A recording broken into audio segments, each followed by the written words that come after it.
নগাঁও বৰঘাট বাইপাছত থকা এই চিমাৰ্ক স্কুলখনত অহা 20, 21, 22 মাৰ্চত তেওঁলোকে এটা স্কিল ডেভেলপমেণ্টৰ ওপৰত ৱৰ্কশ্বপ তেওঁলোকে অনুষ্ঠিত কৰিছে লেংগুৱেজ প্ৰফিচিয়েঞ্চি নামেৰে। আৰু এই স্কুলখনৰ কণ শিশুসকলৰ বিকাশৰ কাৰণে তেওঁলোকে নতুন পদক্ষেপ তেওঁলোকে হাতত লৈ আছে। আৰু আপোনালোকেও যদি এই অনুষ্ঠানটোত আহিব বিচাৰে আহিব পাৰিব। মই ইয়াতে ফোন নাম্বাৰ দি দিছোঁ। আৰু আমাৰ লগত উপস্থিত আছে স্কুলখনৰ স্বত্বাধিকাৰী শ্ৰীযুত শৰৎ শৰ্মা ছাৰ ডাঙৰীয়া। কিছু কথা তেওঁৰ পৰা আমি শুনি লওঁ, আহকচোন। এজন ষ্টুডেণ্টে বা এজন সৰু ল'ৰাই বা এজনী সৰু ছোৱালীয়ে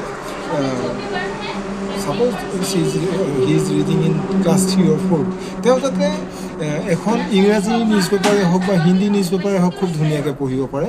আৰু সেই নিউজ পেপাৰখন পঢ়িবলৈ যেতিয়া যোৱাৰ লগে লগে তেওঁৰ এটলিষ্ট ভকেবুলাৰীটো মানে যিটো শব্দৰ যিটো সিহঁতৰ ভঁৰাল, এই শব্দৰ ভঁৰালটো নিশ্চয়কৈ প্ৰথমতে ইনক্ৰিজ হ'ব, নম্বৰ 1।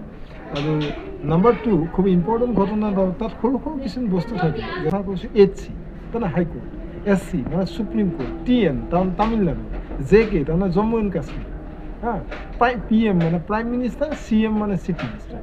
ষ্টুডেণ্টে মানে এই বস্তুবিলাক যেতিয়া জানিব, তেওঁ খুব সুৱলাকৈ এখন ইংৰাজী নিউজ। গতিকে আপোনালোকে এই অনুষ্ঠানটোত সহায় সহযোগিতা আগবঢ়াবলৈ আশা ৰাখিলোঁ। আৰু ভিডিঅ'টো চাই কেনেকুৱা পালে এবাৰ কমেণ্ট কৰি জনাবলৈ নাপাহৰিব দেই।